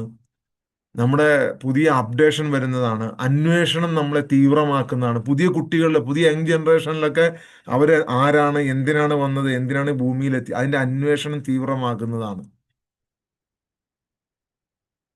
ഡിറ്റാച്ച്മെന്റ് ഉണ്ടാക്കുന്നതാണ്. നിങ്ങൾ നോക്കിക്കോ, ലോകം മുഴുവൻ ഡിറ്റാച്ച്മെന്റ് കൂടിക്കൂടി വരുന്നുണ്ട്. മായയോടുള്ള ആന്തരിക വെറുപ്പ് പക്വത ഉണ്ടാക്കുന്നതാണ്. അതായത് ഭൗതിക സുഖങ്ങളോടുള്ള ഒരു വെറുപ്പ് ഓട്ടോമാറ്റിക്കലി. ആദ്യം ഇതൊക്കെ നേടണം എന്നായിരുന്നു. ഇത് നേടിക്കഴിഞ്ഞ് ഇപ്പോ അത്യാവശ്യം സൗകര്യമായി ജനിക്കുന്ന കുട്ടികൾക്ക് ഈ മായയോടുള്ള ആന്തരികമായ ഒരു വെറുപ്പ്, പുറമെ അവരിതെല്ലാം യൂസ് ചെയ്യുന്നുണ്ടെങ്കിലും മായയായ മിഥ്യയായ ഈ ലോകത്തോടുള്ള ആന്തരികമായ ഒരു വെറുപ്പ് പക്വത പ്രാപിച്ചു വരുന്നുണ്ട്. പക്വത പ്രാപിക്കുന്നത് വാസനകൾ നേർത്തു വരുമ്പോഴാണ് സാക്ഷാത്കാരം സംഭവിക്കുന്നത് എന്നാണ് രമണ മഹർഷി പറഞ്ഞത്. വാസനകൾ നേർത്തു വരുമ്പോൾ, അത് നേർത്തു വന്നുകൊണ്ടിരിക്കുകയാണ്. നിങ്ങൾ നോക്കിക്കോ, നിങ്ങൾക്ക് തന്നെ എല്ലാം മടുത്തു. സകല സകല ഫുഡും പോയി കഴിച്ചു നോക്കി, സകല പണിയും ചെയ്തു നോക്കി, സകല ആശ്വാസത്തിന് സമാധാനത്തിന് വേണ്ടി ഇനി ചെയ്യാത്തതൊന്നുമില്ല. യാത്ര ചെയ്തു നോക്കി, ടൂറ് പോയി നോക്കി, ഏഹ് എല്ലാം ചെയ്തു നോക്കി മനുഷ്യന്മാര്. ഇതിനാണ് വക്ത്, പവിത്രമായ സമയം എന്ന് പറയുന്നത്. വക്ത്, പവിത്രമായ ഈ വക്ത് അതിന്റെ നിശ്ചിത സമയത്ത് വികസിക്കുന്നു. ഡിവൈൻ ആയിട്ടുള്ള ഒരു വക്ത്, വക്സ് എന്നാണ് അതിന് പറയാ അറബിയിൽ. വക്ത് എല്ലാം അതിന്റെ നിശ്ചിത സമയത്ത് മാത്രമേ വികസിക്കാൻ കഴിയുള്ളൂ. റൂൾ നിങ്ങൾ പിടിച്ചു നിവർത്തി പഴുപ്പിച്ചു കഴിഞ്ഞാൽ പഴുക്കൂല. പുകയിട്ട് പഴുപ്പിക്കാം മാക്സിമം, അതും നന്നായി പാകമായതിന് ശേഷം. ആ പുകയാണ് ഇപ്പൊ ഇട്ടുകൊണ്ടിരിക്കുന്നത്.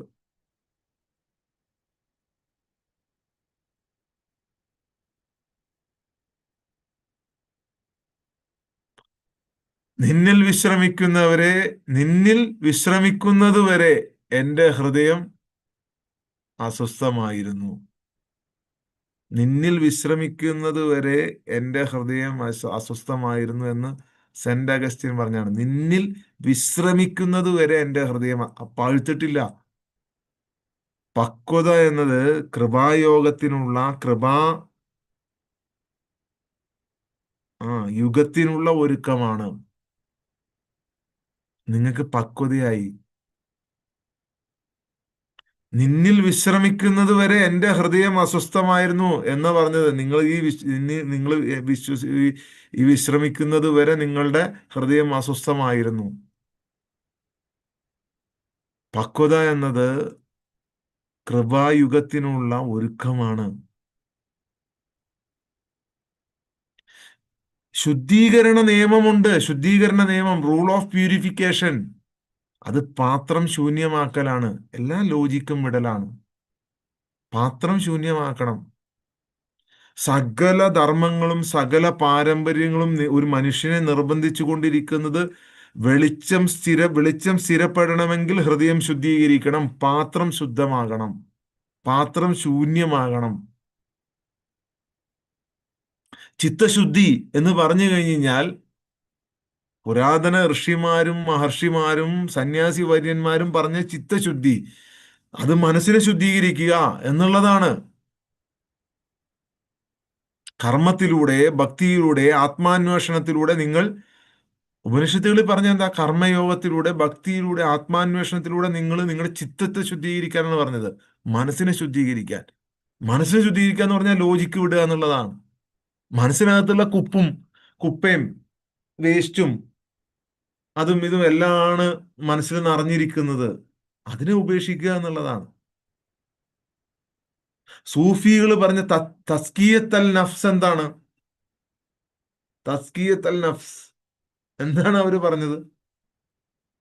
സ്വയം ആജ്ഞാപിക്കൽ, സ്വയം കുറ്റപ്പെടുത്തൽ, അങ്ങനെ സമാധാനപരമായ സ്വയത്തെ കണ്ടെത്തുക. അഹങ്കാരത്തിന്റെ ഘട്ടങ്ങളെ ഇല്ലാതാക്കി ആ ശരീരത്തിൽ നിന്നും മനസ്സിൽ നിന്നും നിങ്ങൾ ശുദ്ധീകരിക്കുക. മറ്റുള്ളവരിട്ട് തന്ന എല്ലാ സാധനത്തെയും ശുദ്ധീകരിക്കുക. ആ ശുദ്ധീകരണത്തിലൂടെ മാത്രമേ മനസ്സിനെ ശുദ്ധീകരിക്കുക. അതാണ് ഈഗോ വിടുക എന്ന് പറഞ്ഞത്, ലോജിക്ക് കളയുക എന്ന് പറയുന്നത്. ശുദ്ധീകരണമാണ്, മനസ്സിന്റെ ശുദ്ധീകരണം.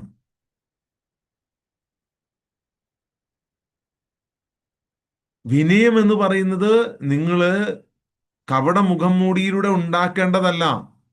വിനയം സത്യത്തിൽ നടക്കുന്നതാണ് എന്നാണ് അവലിയിലെ സെന്റ് തെരേസ പറഞ്ഞത്. വിനയം സത്യത്തിൽ നടക്കുന്നതാണ്. അത് ഓട്ടോമാറ്റിക്കലി സത്യമായി കണക്ട് ആകുമ്പോൾ ഓട്ടോമാറ്റിക്കലി ഉണ്ടാകുന്നതാണ്, സ്വയം ഉണ്ടാകുന്നതാണ്. അല്ലാതെ മാസ്ക് വെച്ച് ഉണ്ടാക്കണതല്ല. ഹേയ് എന്ന് പറഞ്ഞിട്ട് കുനിഞ്ഞു കാണിച്ച് മാസ്ക് വെച്ച് ഉണ്ടാക്കണതല്ല. നിങ്ങൾ എന്തിനും ശക്തിയുള്ള ഒരാളാണ്, അല്ലാതെ നിങ്ങള് മാസ്ക് വെച്ചുണ്ടാക്കേണ്ട ആളല്ല.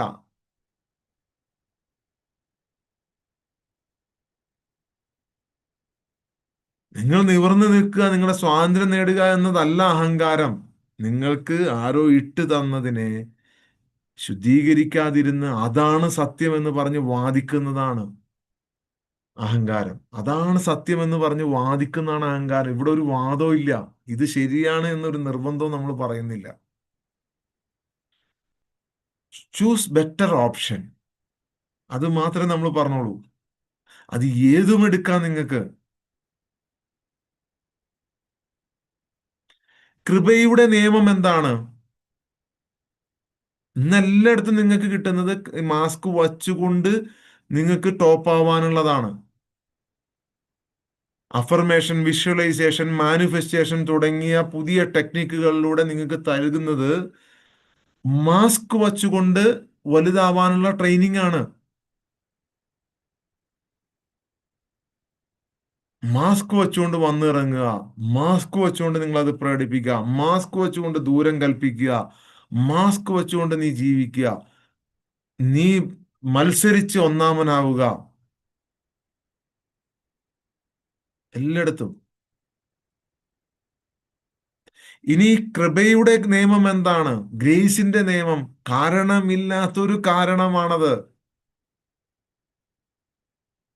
കാരണമില്ലാത്ത ഒരു കാരണമാണ് കൃപയുടെ നിയമം. ശ്രമം എന്ന് പറഞ്ഞാൽ എന്തിനൊക്കെയോ വേണ്ടിയുള്ള ഒരുക്കമാണ് ശ്രമം. എന്നാൽ ഉണർവ് എന്ന് പറയുന്നത് നൽകപ്പെടുന്നതാണ്. അതാണ് കാരണമില്ലാത്തൊരു കാരണം. വേദാന്തത്തിൽ അനുഗ്രഹം എന്ന് പറയുന്നത് അതാണ്. അനുഗ്രഹം. അതൊരു വ്യക്തിയിലൂടെ ആയിരിക്കും ചിലപ്പോൾ കിട്ടുന്നത്, ചിലപ്പോൾ ഒരു ജീവിയിലൂടെ ആയിരിക്കും, ചിലപ്പോൾ ജീവിതത്തിലെ ഒരു അനുഭവത്തിലൂടെ ആയിരിക്കും, ചിലപ്പോൾ ജീവിതത്തിൽ ഉണ്ടാകുന്ന ഒരു പ്രശ്നത്തിലൂടെ ആയിരിക്കും, അല്ലെങ്കിൽ ഒരാളെ കണ്ടുമുട്ടുന്നതിലൂടെ ആയിരിക്കും. എങ്ങനെയായിരിക്കും? കാരണമില്ലാത്തൊരു കാരണം. അതാണ് കൃപയുടെ നിയമം. അനുഗ്രഹം. വേദാന്തത്തിൽ അനുഗ്രഹം എന്ന് പറയുന്നത് ഈ അറബിയിൽ അതിന് ഫയദ്, ദിവ്യമായ കവിഞ്ഞൊഴുകൽ. ഗ്രാറ്റിറ്റ്യൂഡ് എന്ന് പറയുന്നത് തന്നെ അതാണ്. വിശുദ്ധന്മാര് ഗ്രാറ്റിറ്റ്യൂഡ് പറയുമ്പോൾ അവർക്ക് കിട്ടുന്ന ഒരു കൃപയുണ്ട്. എല്ലാ ആ ക്രിസ്ത്യൻ ഇതിനകത്ത് പറയുന്നുണ്ട്, നിങ്ങളെല്ലാം എല്ലാം കളഞ്ഞ് നിങ്ങൾ എല്ലാം വിട്ട് നിങ്ങൾ ഒരു കൃതജ്ഞത പഠിപ്പിക്കുമ്പോൾ കൃപ ഉണ്ടാവും എന്ന് പറയുന്നുണ്ട്. കൃപയെക്കുറിച്ച് ഏറ്റവും കൂടുതൽ പറയുന്നത് അവരാണ്, നേടാത്തതും അവരാണ്. അവരും വ്യത്യസ്ത ഗ്രൂപ്പുകളായി അടിച്ച് കൊണ്ടിരിക്കുകയാണ്. അതായത് ഈ കോൺസ്റ്റന്റൈൻ കൊണ്ടുവന്ന ആ ഒരു സംവിധാനം, കൃപ പ്രതിഫലമല്ല. അത് നമ്മൾ മനസ്സിലാക്കണം. കൃപ നമ്മൾ എന്തോ ചെയ്തതിന്റെ പ്രതിഫലം, അത് വെളിപ്പെടുത്തലാണ്. വെളിപ്പെടുത്തലാണ്. നിങ്ങളുടെ മുമ്പിൽ നിങ്ങളുടെ ഹൃദയം ഞാൻ കണ്ടിരിക്കുന്നു, വെളിപ്പെടുന്നു. ചെറുപ്പത്തിൽ എന്തോരം കഥകൾ നമ്മൾ വായിച്ചിട്ടുണ്ട്. ഒരാളുടെ മുന്നിൽ ഒരു സാധനം പ്രതീക്ഷപ്പെടുന്നു, മാലാഖ പ്രതീക്ഷപ്പെടുന്നു, നിനക്ക് മഴ വേണോന്ന് ചോദിക്കുന്നു. അങ്ങനെ അങ്ങനെ എത്ര കഥകൾ. ആ വെളിപ്പെടുത്തലാണ്. നിങ്ങളുടെ ഉള്ളിൽ ദൈവം സ്വയം നിങ്ങളെ ഉണർത്തുകയാണ്. സ്വയം സ്വയം നിങ്ങളുടെ ഹൃദയം കണ്ടറിഞ്ഞ് കേട്ടറിഞ്ഞ്, ആ നീ പാകമായി, നീ പാകമായി. അത് വെളിപ്പെടുത്തലാണ്, പ്രതിഫലമല്ലത്.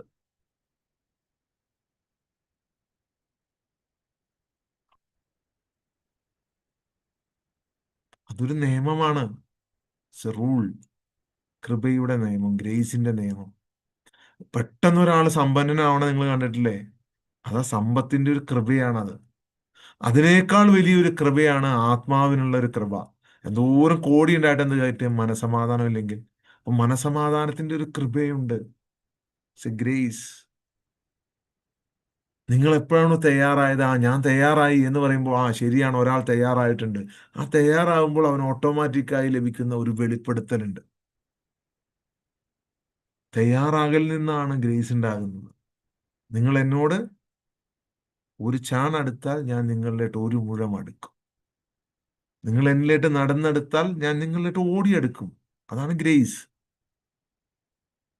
തയ്യാറാകുന്നതിൽ ഉണ്ടാവുമ്പോൾ ഓട്ടോമാറ്റിക്കായി വെളിപ്പെടുന്നതാണത്.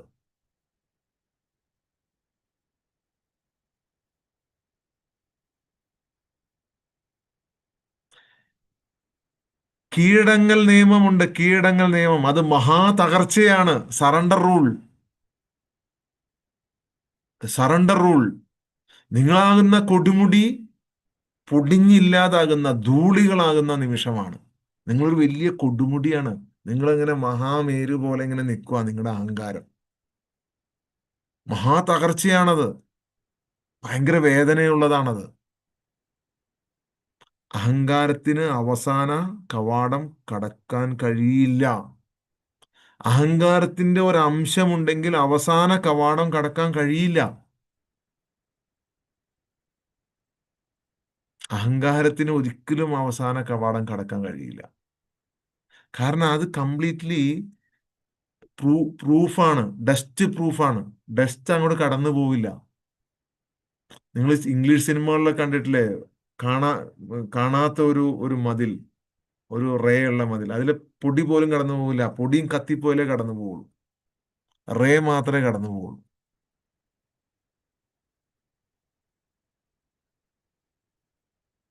ഈശ്വര പ്രണിധാനം. ഈശ്വര പ്രണിധാനം എന്ന് പറയുന്ന ആ ഒരു അവസ്ഥയിലേക്ക്, ഫനാ, ഫനാ, ഹുലൂൽ, ബഖ എന്നൊക്കെ പറയുന്ന ഈശ്വര പ്രണിധാനം എന്ന അവസ്ഥയിലേക്ക്, ദൈവിക പരിപാലനയിലേക്കുള്ള പരിത്യാഗം എന്നാണ് പറയുന്നത്.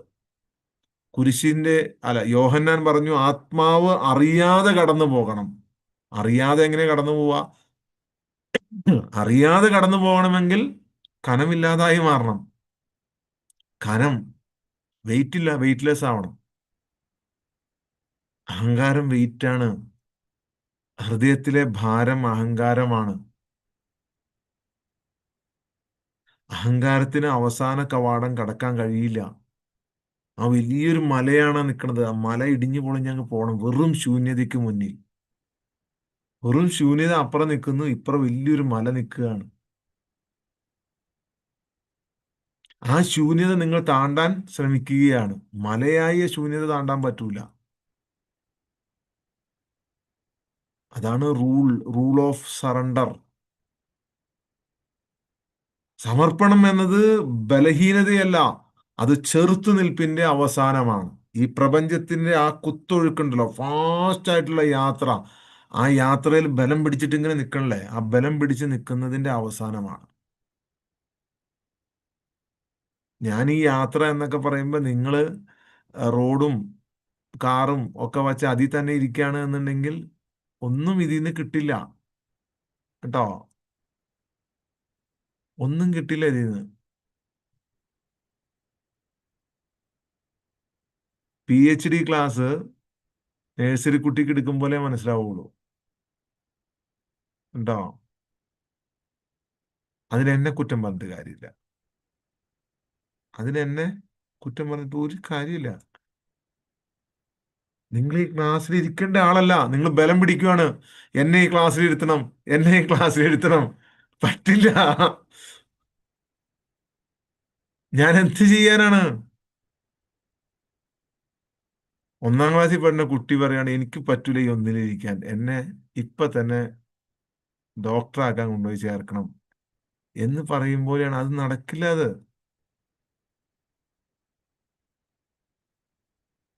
അതൊരിക്കലും ചെയ്യാൻ പറ്റൂല. ധാർമ്മികമായ വിന്യാസ നിയമമുണ്ട്, അത് കടന്നു വരാതെ പറ്റില്ല. സ്വഭാവ രൂപബോധമുണ്ടാകണം. സാമൂഹിക നിയമങ്ങളല്ല കേട്ടോ. ധാർമ്മികത എന്ന് പറയുന്നത് സാമൂഹിക നിയമങ്ങളല്ല. അവ ആവൃത്തി നിയന്ത്രണങ്ങളാണ്. അക്രമം, ഒരാളെ ഭയപ്പെടുത്തുക, ഒരാളെ ഭീഷണിപ്പെടുത്തുക, ഒരാളുടെ പുറകെ ശല്യം ചെയ്ത് നിൽക്കുക, ഒരാളെ ഇല്ലാതാക്കുക, ഒരാളെ എതിർത്തുകൊണ്ടിരിക്കുക, ഒരാളെ ഉപദേശിച്ചുകൊണ്ടേയിരിക്കുക, അങ്ങനെ കാട്ടുന്നത് നിങ്ങളുടെ അവബോധത്തെ കട്ടിയാക്കും, അവിടെ പാറ പോലെയാകും. എന്നാൽ പൂർണ്ണമായ സത്യസന്ധത അത് ദുർബലമാക്കും. സദ്ഗുണമില്ലാത്ത ഉണർവാണ് വേണ്ടത്. സദ്ഗുണമില്ലാതെ നിങ്ങൾക്ക്, അതായത് സദ്ഗുണമല്ല, സദ്ഗുണത്തോടു കൂടിയുള്ള ഉണർവ്, വെറും നന്മ ചെയ്യണം എന്ന ഒരൊറ്റ ഇത് വച്ചുകൊണ്ട് അവിടെ നിങ്ങളൊരു വികാരം ഉണ്ടാവും, നന്മ ചെയ്യണമെന്ന വികാരം. സദ്ഗുണമില്ലാത്ത ഉണർവ് മായയിലേക്ക് കൊണ്ടുപോകും. സദ്ഗുണം വേണം, പക്ഷേ നന്മ ചെയ്യാനാണ് എന്ന്, ഞാനാണ് നന്മ ചെയ്യുന്നവൻ, ഞാൻ ഇവിടെ എല്ലാവരും ശരിയാക്കും. അത് ധാർമ്മിക വിന്യാസ നിയമമല്ല. അത് സമൂഹം തന്ന നിയമമാണത്. നിങ്ങൾ അത് വെച്ചാൽ എല്ലാവരെയും ശരിയാക്കാൻ നോക്കിക്കൊണ്ടിരിക്കണം. നിങ്ങൾ എല്ലാവരും ഉപദേശിച്ചുകൊണ്ടിരിക്കുകയാണ്. ഇവിടെ ഉപദേശമില്ല, ഇവിടെ അങ്ങനെ ഒന്നും ഒരു പരിപാടിയില്ല. ഇവിടെ നന്മ പഠിപ്പിക്കലുമില്ല. ഞാൻ എന്നോട്ടേ പറയുന്നുണ്ട്, ഞാൻ അത്ര നല്ല ആളൊന്നുമല്ല നന്മയും പഠിപ്പിക്കണില്ലാന്ന്. ഇവിടെ നന്മയും പഠിപ്പിക്കുന്നില്ല. നന്മ തിന്മകളെ കുറിച്ചല്ല ഇവിടെ പഠനം. അതിനെക്കുറിച്ച് പരാമർശിച്ചു പോകുന്നതേ ഉള്ളൂ. ഇവിടെ ഒരാളെ ഉപദേശിക്കുന്നില്ല. ഇവിടെ കാര്യങ്ങൾ പറയുന്നു. ഓൺലി മെസ്സേജ് മാത്രമാണ് തരുന്നത്.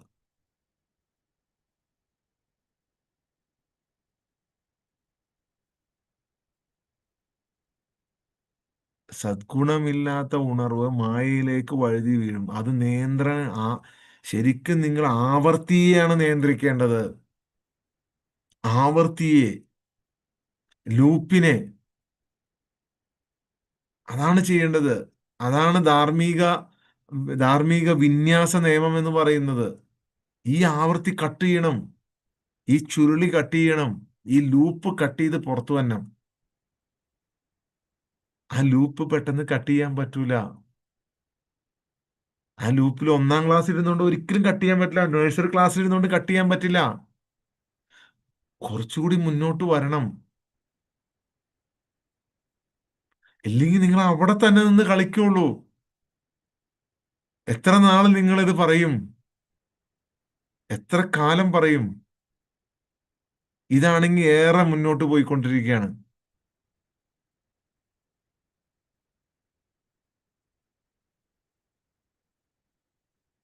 സംയോജന നിയമം എന്നൊരു നിയമമുണ്ട്. സംയോജന നിയമം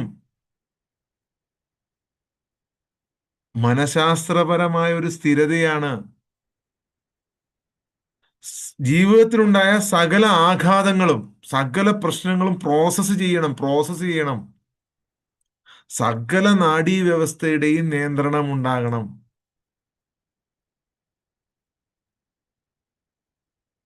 അസ്ഥിരമായ ആനന്ദത്തെ നമ്മൾ ഒഴിവാക്കി ശാശ്വതമായ പരിവർത്തനമാണ് നമ്മൾ ചെയ്യണത്.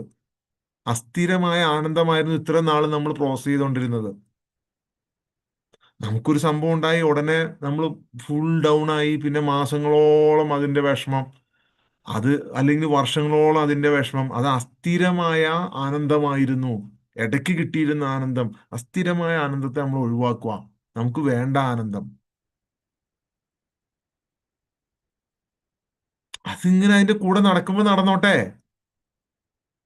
ഗിഫ്റ്റ് കൊടുക്കുമ്പോൾ കിട്ടുന്ന ആനന്ദം, വലിയ ഡ്രസ്സ്, വില കൂടിയ ഡ്രസ്സ് ഇട്ട് നടക്കുമ്പോൾ കിട്ടുന്ന ആനന്ദം, വലിയ കാറിൽ പോകുമ്പോൾ കിട്ടുന്ന ആനന്ദം, ഉം മക്കളെല്ലാം അനുസരിക്കുമ്പോൾ കിട്ടുന്ന ആനന്ദം, ഭാര്യ എല്ലാം അനുസരിക്കുമ്പോൾ കിട്ടുന്ന ആനന്ദം, ഭർത്താവെല്ലാം, അത് ആ ആനന്ദമൊക്കെ വിട്ടു. അതെല്ലാം അസ്ഥിരമായ ആനന്ദമാണ്.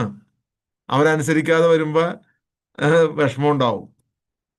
ആ ശാശ്വതമായ പരിവർത്തനം, ട്രാൻസ്ഫോർമേഷൻ ആണ് നമ്മൾ തേടുന്നത്. അതാണ് സംയോജന നിയമം. യോജിക്കുകയാണ് അവിടെ. ശാശ്വതമായ ഒന്നിലേക്ക് യോജിക്കുകയാണ്, ലിങ്ക് ചെയ്യാണ്.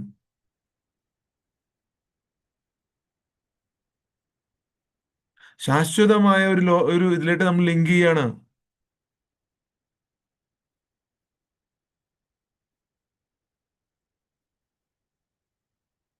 ശാശ്വതമായ പരമാനന്ദം. വെറും അസ്ഥിരമായ ആനന്ദത്തെ പൂർണ്ണ, അവിടെയാണ് യോജിപ്പ്, സംയോജന നിയമം. സേവന നിയമം എന്ന് പറഞ്ഞു കഴിഞ്ഞാൽ സേവന നിയമമുണ്ട്. സേവന നിയമം, rule of service. Rule of service നിങ്ങൾ വിചാരിച്ചിരിക്കുന്നത് ധാർമ്മികത, അത് ശാരീരികമല്ല. അത് ശാരീരികമല്ല.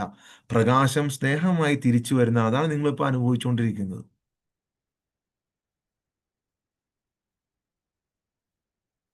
നിങ്ങൾ ഇപ്പോൾ അനുഭവിക്കുന്ന ഈ ആശ്വാസം എന്ന് പറയുന്നത് പ്രകാശം സ്നേഹമായി തിരിച്ചു വരുന്നതാണ്. അത് റൂളാണ്. നിങ്ങൾക്ക് ആർക്കും ചെയ്യാൻ പറ്റുന്ന ഒരു റൂള്, നിങ്ങൾക്ക് ആർക്കും ഈ ഭൂമിയിൽ പ്രകടിപ്പിക്കാൻ പറ്റുന്ന ഒരു റൂളാണത്. ഏതൊരു മനുഷ്യനും നിങ്ങൾക്ക് ഈ ഈ ഈ സേവന റൂൾ, റൂൾ ഓഫ് സർവീസ്, നിങ്ങൾ വെറും കേവല ധാർമ്മികതയല്ലാട്ടോ ചിന്തിക്കേണ്ടത്. കേവലമായ ധാർമ്മികതയല്ല. പ്രകാശം സ്നേഹമായി അത് കണ്ടെത്തി ആ പ്രകാശം സ്നേഹമായി വീണ്ടും റിട്ടേൺ തിരിച്ചു വന്ന് സാക്ഷാത്കരിച്ച ഓരോ ജീവിയും പ്രകടിപ്പിക്കുന്ന കാരുണ്യം, ലാളിത്യം, നിശബ്ദത, ഔദാര്യം. സാക്ഷാത്കരിച്ച ഓരോ ജീവിയും. നിങ്ങൾ സാക്ഷാത്കരിച്ച ജീവികളെ ശ്രദ്ധിച്ചു നോക്ക്. മരം നൽകുന്ന തണുപ്പും തണലും നിങ്ങൾക്ക് മനസ്സിലാവും.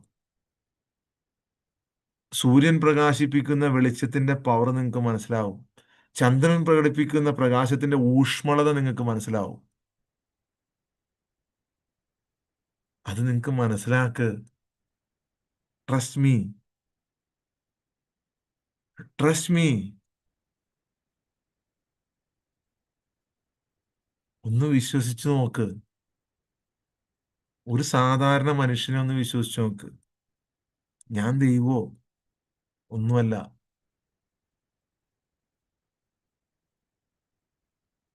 നിങ്ങളെപ്പോലെ ഒരു സാധാരണക്കാരനാണ്. Trust me. Rule of service, സേവനത്തിന്റെ ഒരു നിയമമാണിത്. പ്രകാശം സ്നേഹമായി തിരിച്ചു വരുന്ന ഒരു നിയമം. സാക്ഷാത്കരിച്ച ഓരോ ജീവിയും ഈ ഭൂമിയിൽ പ്രകടിപ്പിക്കുന്നത് ഇതാണ്. കാരുണ്യമാണ്, ലാളിത്യമാണ്, നിശബ്ദതയാണ്, ഔദാര്യമാണ്. അത് വെറും ധാർമ്മികമായിട്ടല്ല, അത് ഓട്ടോമാറ്റിക്കലി കവിഞ്ഞൊഴുകുന്നതാണ്. നിറഞ്ഞിട്ട് ഒഴുകി പോകുന്നതാണ്. നിറഞ്ഞൊഴുകി വരുന്നതാണത്. ഒരിക്കലും ധാർമ്മികമായി മുഖംമൂടി വെച്ച് ചെയ്യണതല്ലാതെ. മുഖംമൂടി വെച്ച് ചെയ്താൽ റിസൾട്ട് ഉണ്ടാവില്ല. No result.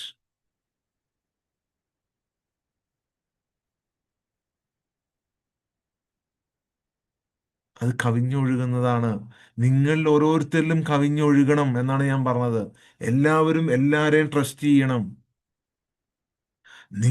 നിങ്ങൾ പരസ്പരം ട്രസ്റ്റ് ചെയ്യണം. നിങ്ങൾ നിങ്ങളെ സ്വയം ട്രസ്റ്റ് ചെയ്യണം ആദ്യം. നിങ്ങളൊരു കള്ളനല്ല, നിങ്ങളൊരു മോശക്കാരനല്ല എന്ന് ആദ്യം നിങ്ങൾ സ്വയം നിങ്ങളെ ട്രസ്റ്റ് ചെയ്യണം. നിങ്ങൾ സ്വയം നിങ്ങളെ ട്രസ്റ്റ് ചെയ്യുമ്പോഴാണ് മറ്റുള്ളവർ നിങ്ങളെ ട്രസ്റ്റ് ചെയ്യുള്ളൂ.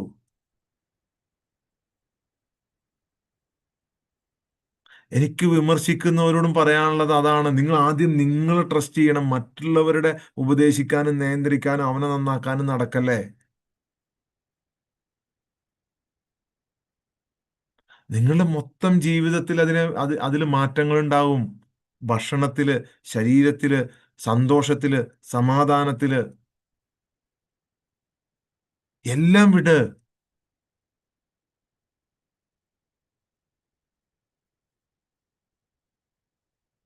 കവിഞ്ഞൊഴുകട്ടെ നിങ്ങളിൽ നിന്നും. കവിഞ്ഞൊഴുകട്ടെ, സൂര്യൻ പ്രകാശിക്കുന്നത് പോലെ, ചന്ദ്രന്റെ ഊഷ്മളത പോലെ, ഭൂമിയുടെ കാരുണ്യം പോലെ കവിഞ്ഞൊഴുകട്ടെ. കവിഞ്ഞൊഴുകുന്നതാണ് നിങ്ങൾ അനുഭവിച്ചുകൊണ്ടിരിക്കുന്നത്.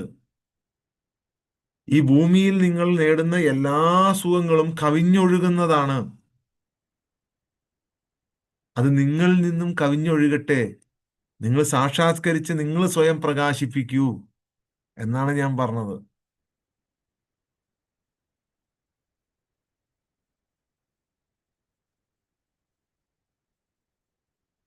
നിങ്ങളുടെ ഉള്ളിൽ പ്രവർത്തിക്കുന്ന ഒരു റൂൾ ഉണ്ട്. ആ റൂള് മായയെ ഒഴിവാക്കലാണ്, മിഥ്യയെ ഒഴിവാക്കലാണ്, സത്യസന്ധത അനുഭവിക്കലാണ്. നിർബന്ധിക്കരുത്. സത്യം ഓട്ടോമാറ്റിക്കായിട്ട് ഉള്ളിൽ നിന്ന് ഉയർന്നു വരട്ടെ. ഓട്ടോമാറ്റിക്കായിട്ട് ഉയർന്നു വരട്ടെ.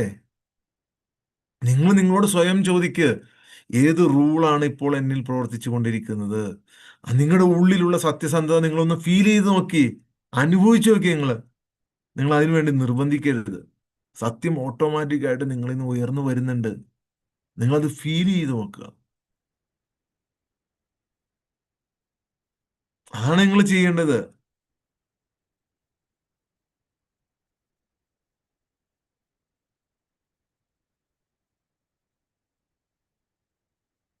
പ്രിയപ്പെട്ടവരെ, ഉണർവ് ഒരിക്കലും ഉളവാക്കപ്പെടുന്നില്ല. അത് നിങ്ങൾക്ക് അനുവദനീയമാണ്. അനുവദനീയമാണത്. എല്ലാ മനുഷ്യർക്കും അനുവദനീയമാണ്. നിയമങ്ങൾ, റൂൾസ്, ഞാൻ ഈ പറഞ്ഞ ഓരോ റൂൾസും, റൂൾ ഓഫ് സർവീസ് ആകട്ടെ, എന്തുമാകട്ടെ, റൂൾ ഓഫ് ഗ്രേസ്, കൃപയുടെ റൂൾ ആകട്ടെ, ഏത് റൂളും ആകട്ടെ, അത് എല്ലാ മനുഷ്യർക്കും അനുവദനീയമാണ്. നിയമങ്ങൾ, റൂൾസ് ഒരിക്കലും നിങ്ങൾക്ക് പുറത്തല്ല. അവ സ്വയം ഓർമ്മിക്കുന്ന കോൺഷ്യസ്നെസിന്റെ രൂപമാണ്. നിങ്ങൾക്കുള്ളിലാണുള്ളത്. Trust me. നിങ്ങളും കവിഞ്ഞൊഴുകും. നിങ്ങൾക്ക് ഒന്നിൻ്റെയും ആവശ്യം ഉണ്ടാവില്ല. എല്ലാം നിങ്ങളുടെ പുറകെ വരും. Trust me. എല്ലാം നിങ്ങളുടെ പുറകെ വരും. നിങ്ങൾ ശ്രമിച്ചു നോക്ക്.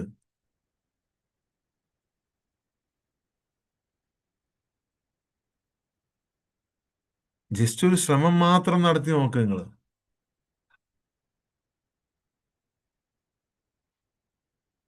ശ്രമിച്ചു നോക്കിയിട്ട് ഒരു ഒരു 3 അല്ലെങ്കിൽ 6 മാസം ശ്രമിച്ചിട്ട് നിങ്ങൾക്ക് അത് കിട്ടുന്നില്ല എന്നുണ്ടെങ്കിൽ, എത്രയോ ശ്രമങ്ങൾ നിങ്ങൾ നടത്തി.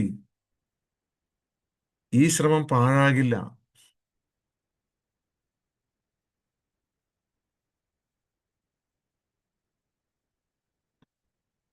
എത്രയോ ശ്രമങ്ങൾ നടത്തി.